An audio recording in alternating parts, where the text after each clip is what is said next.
We welcome you to this Canadian Mosaic. We are hosting next 4 programs to cover the municipal elections. We are starting with Brampton, and today we have with us Mayor Brown. We welcome you, Mayor Brown, to our program, Canadian Mosaic. This is a special transmission for the municipal elections, and a very warm welcome to this program. My pleasure to be on the program, and thank you for having me on the show. This is going to be about a 45-minute program. We will be taking some viewers' questions also. But I will start with a very lighter question. 4.5 years back, when you decided to run for the mayor of Brampton, just before that, we thought you might be the next premier of Ontario. So in those very crisis type circumstances, how did you come up with this thought that you should run for mayor of Brampton? Well, events in my journey took me to this challenge of getting Brampton back on track, and God has a reason for everything, and it's been a privilege to serve in Brampton. And I think God put you at a very right place. Many people in Brampton, or like people who come like myself, immigrants, because back in India and Pakistan, we do not have city mayors and we do not have such functional city governments. So many people wonder what's mayor's the responsibilities and what's mayor's functions. So just run us through what are your primary jobs, what are your responsibilities? So, as mayor of the city, municipal responsibilities relate to firefighters, policing, paramedics, roads, recycling, property taxes, waste management, snow removal, parks and recreation. The list goes on. It really is the level of government that affects everyone's day-to-day lives the most. Government is the government which you encounter when you open your front door. So it's right there. That's a So, good Mayor assessment. Brampton, how would you assess your last 4 years as a city mayor? So I think we've had a lot of success in the last 4 years. We're the only big city in the country that has frozen property taxes. We finally pushed and fought, and now we got approved for a new hospital, a $1 billion investment in our downtown, 24/7 emerge, up to 350 new beds. We're getting a medical school, first new medical school in the GTA in 100 years. We've had major economic development wins with MDA, the aerospace investment, Boston Scientific. The list goes on. We've diversified our recreation. Previously the city wasn't putting much emphasis on things like field hockey and cricket, and I certainly have. So yeah, I'm proud of our time. I'm proud of our investments. We've added 180 police officers. We've got a new regional police station approved, and I want to keep that momentum going and continue to serve Brampton with enthusiasm. Who took office, no one predicted, including yourself, the pandemic. And then more than 2 years were taken over by a challenge which no one anticipated. Please tell our viewers, how did you manage that challenge, unforeseen challenge, along with running the day-to-day business of the city? Listen, the pandemic was hard. It hit Brampton very hard. We had a larger percentage of essential workers than most cities in Canada. We helped keep Canada's supply chain intact. We have a large food processing sector, logistics sector. So very much, I think Brampton deserves thanks for the country for keeping Canada's supply chain functioning during the pandemic. We had so many unsung essential workers. But it was a fight to make sure they got the support they needed. I had to fight to get our fair share of vaccines. I had to fight to get the supports to deal with COVID-19. But with pressure, with persuasion, we were able to get those supports, and we were resilient, and we got through those difficult 2 years. Thank you. What are the other challenges you faced in those 4 years? Though pandemic overshadowed as a challenge all other challenges, but I'm sure there must be some subcutaneous other side challenges also. Well, certainly, there's always challenges. We have gun and gang violence that has spread out across the GTA. Brampton's not a small town anymore, and some of the challenges they have in Toronto have spread out into Durham, Mississauga, Brampton, and Vaughan and Markham, and we are dealing and grappling with our ability to respond to that. Okay. What are the things you wanted to do, but because the pandemic took away so many resources, time, and your energy and time also, so which couldn't be finished and which you would like to continue in the next term? Well, I certainly want to continue to fight to get our own university, a Brampton University. I want to see the LRT expanded into the downtown. Those are projects that we certainly didn't get the time or space to successfully lobby for. But I never give up on a goal. No, that is very obvious. And what are the things which in your new campaign are new things? Like, are there most of the things which are resonating from the past 4 years, or your campaign is promising certain new things also? Well, we want to continue the projects we worked on in the last 4 years, the new police station, the hospital build, the medical school, the first class in 2025. I certainly want to expand upon public safety, health and wellness, recreation. I want to continue the emphasis on economic development, bringing good paying jobs to Brampton. I can't wait till the new MDA facility will open for the robotics on the Canada arm. So there's a ton of work that is continuing, and I'm focusing on. I'm sure once you are re-elected, you'll find new challenges also. And every new challenge actually offers a new opportunity to leaders to basically transform things. Many years back, I think it was 2010, I volunteered for a mayor's campaign in Vaughan, and I got a glimpse of how immense this job is, the scale of everything. So please help us walk through the scale of this campaign, like the tasks, so many tasks you need to do, fundraising, volunteers, and all those things. Just so that people who are aspiring to run for political office, they should know that how immense task it is to basically to put together the social infrastructure before a campaign. Well, you need a ton of volunteers. You need to fundraise. There's endless events. And because I'm so involved in so many aspects of our community, I get pulled in a million directions to attend different functions. And so, yeah, it is, there's not enough hours in the day. Yeah. My wife actually met you 2 weeks back at a Halim party of a friend. So I know, like, you don't miss any community event.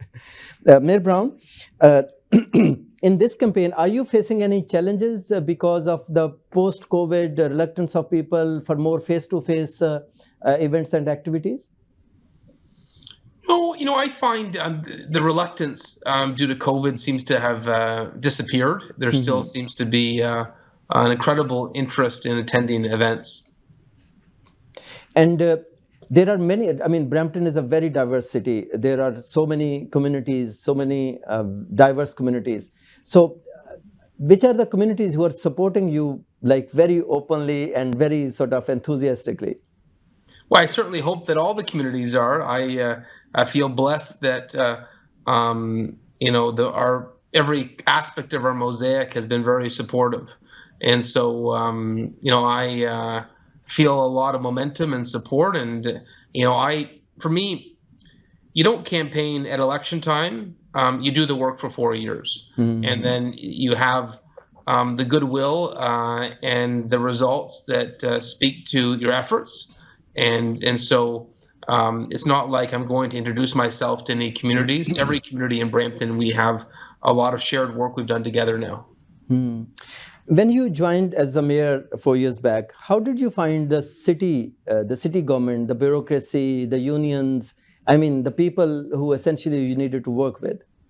Yeah, I've worked well with our public sector partners, the unions, the firefighters, the police union, the paramedics, the ATU, work very well with them. And so, that's been an enjoyable experience. Yeah. And like when President of USA comes, they usually bring their own team also. So when, as a mayor, you came, did you also bring some of your team? And what type of team that is usually, if at all? So municipally, city council and the mayor only get to hire the CEO. And so we do that jointly. And so it's not like a presidential election where you can bring in a new administration. Your ability to change and influence the administration is more minimal. Okay. So we have been hearing like some councillors and some regional councillors were not always very cooperative or as cooperative as the city expected them to be. So please help understand our viewers what type of supportive roles regional councillors and councillors can play, and in what areas they can impede a mayor's progress or pursuits. Well, there's been times, like any political debate, you're going to have disagreements, and I've had disagreements, and I can share a few. I look at Bill 21. I had 5 councillors who boycotted my fight against Bill 21. But for me, Bill 21 was discriminatory. It says that you can't wear a hijab or a turban and be a government worker, and I didn't feel that should be a legal precedent in Canada. And I know we had councillors that said it's none of our business, but for me, a Canadian is a Canadian is a Canadian. I don't tolerate second-class citizenship. No one should lose their job based on their faith. I believe in religious freedom. And so that was an issue where we had division on. Also, there was a split when it came to expanding cricket. We had some of the old timers that only wanted to sort of fund the sports they were used to, baseball, lacrosse, football, and I feel Brampton's changed. This is not 1950, and I wanted to build new cricket facilities and amenities and lights. If you can put lights on baseball diamonds, why can't you put lights on cricket fields? And so that was a fight. We had some close votes, but I managed to get them through. And so, I don't expect everyone to agree with me, but I'm going to do what I feel is right, that I feel is fair, that I feel is just. And I know sometimes when you take that approach, you make enemies.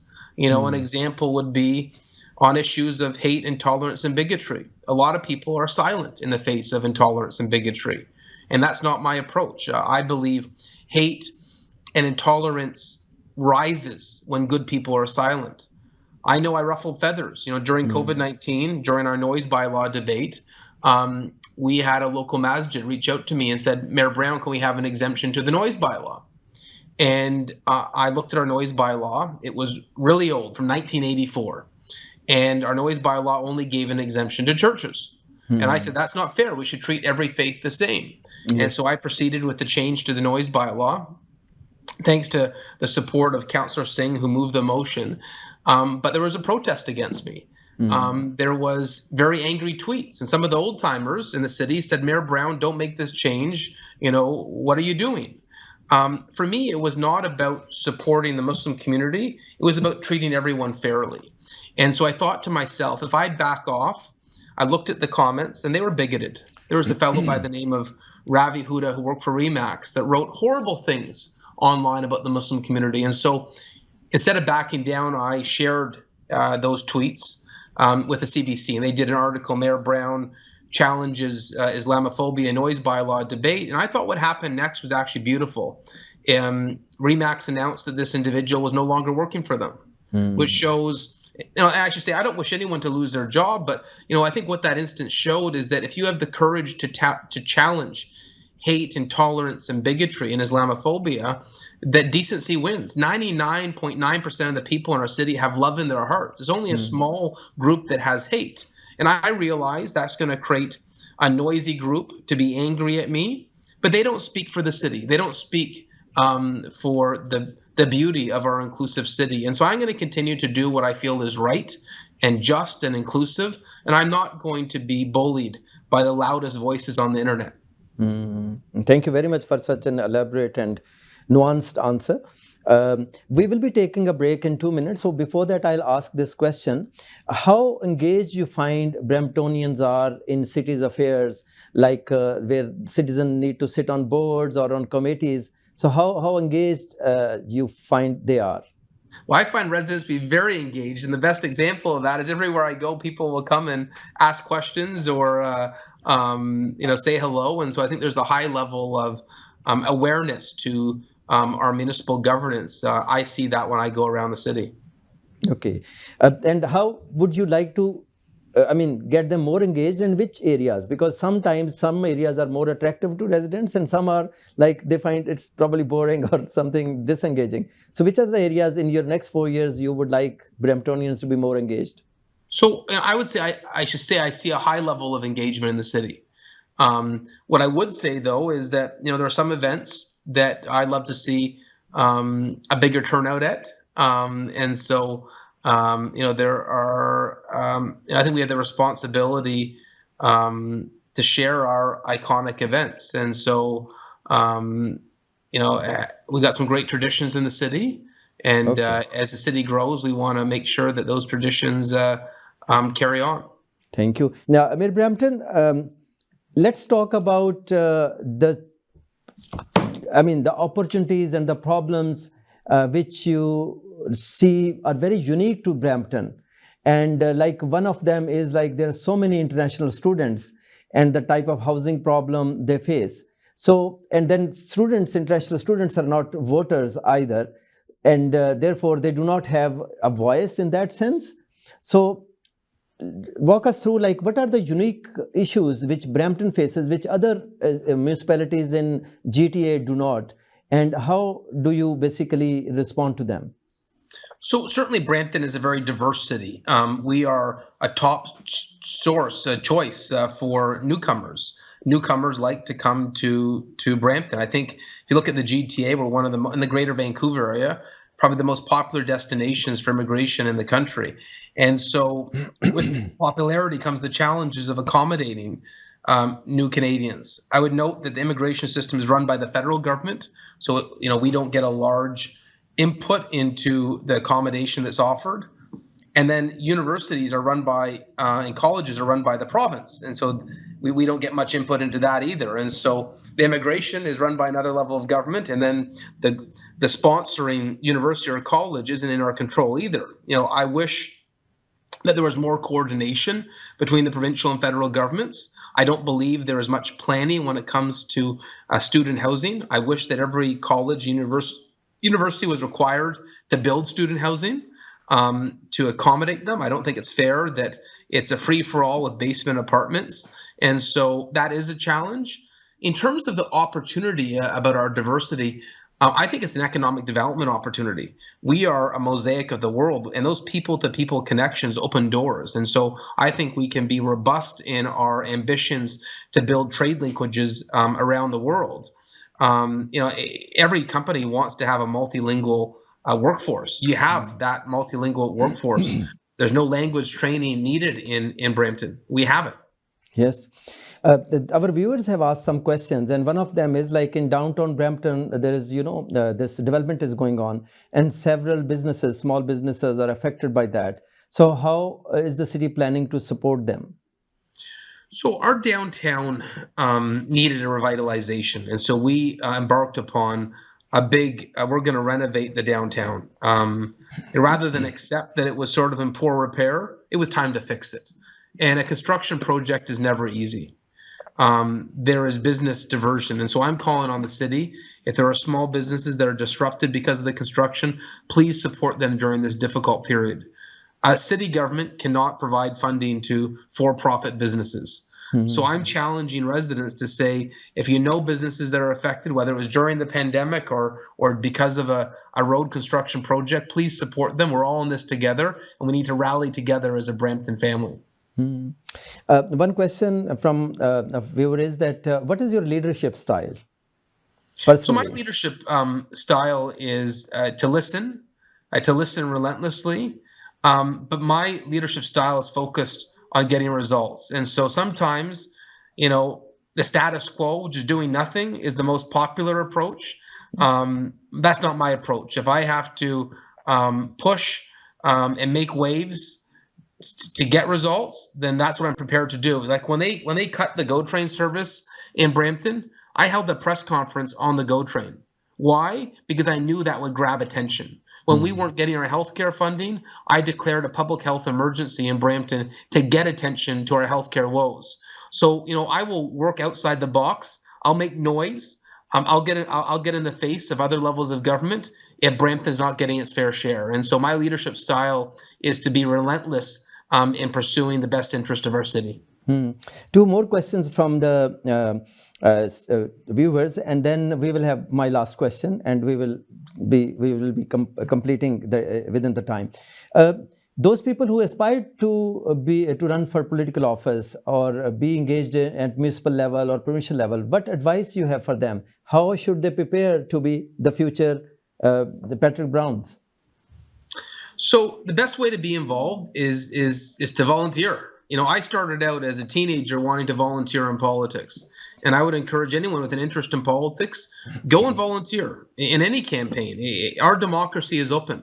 And I know every candidate would love to get volunteers, and so that's the best way to learn. The best way to learn is to jump into it. Great advice.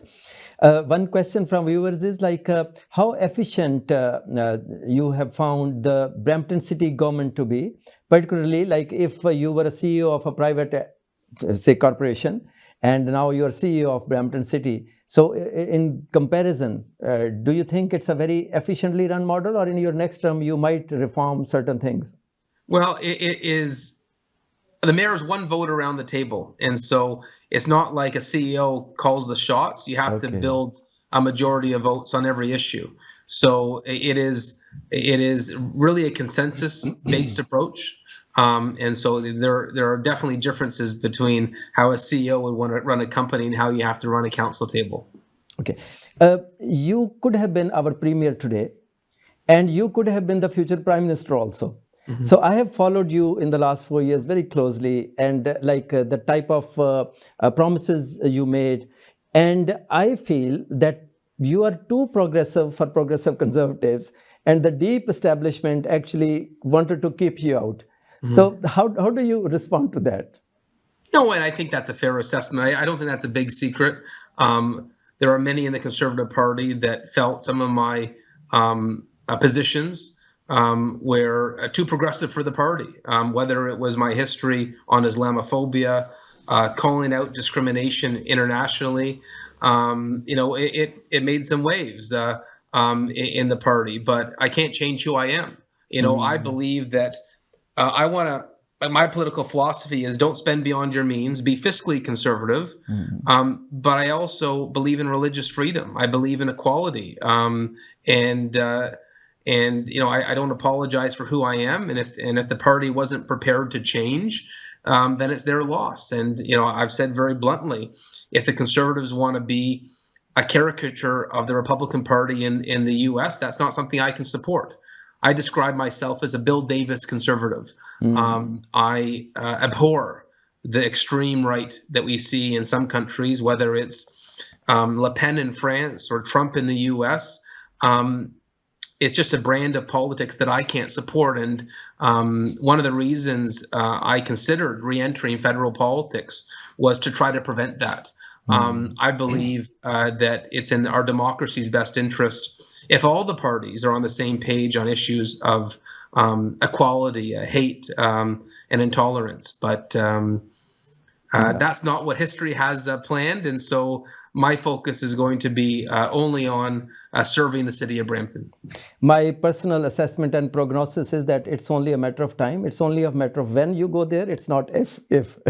Don't tell that to my wife. She's very happy with me back in Brampton, and we have no plans to leave. Okay. So my last question is supposing we are having this interview 4 years just before the next municipal elections. How would you like, in hindsight, how would you like to praise yourself or your team that in the last 4 years, which will be basically 23, 24, 25, 26, these are the things which seemed unsurmountable, but you were able to do? What are those 4 or 5 things? I hope you could say, Mayor Brown, in 2026, you brought big businesses to Brampton. You brought good paying jobs to Brampton. You expanded our transit network. You expanded our health network. You got the hospital project complete. You got the med school opened. That we expanded our recreation. Those are that's the assessment I'd like to see. I'd like to see the new police station built. I'd like to see our public safety challenges addressed. I hope I can come to you in 4 years and say that we've turned the corner on all those issues. Thank you very much, Mayor Brown. We thank Mayor Brown for spending time with us and giving very candid answers to our very sort of frank questions. And we will bring next week another show, similarly thought-provoking and similarly energetic. And till then, we bid good night to you and see you next Wednesday at 8 p.m.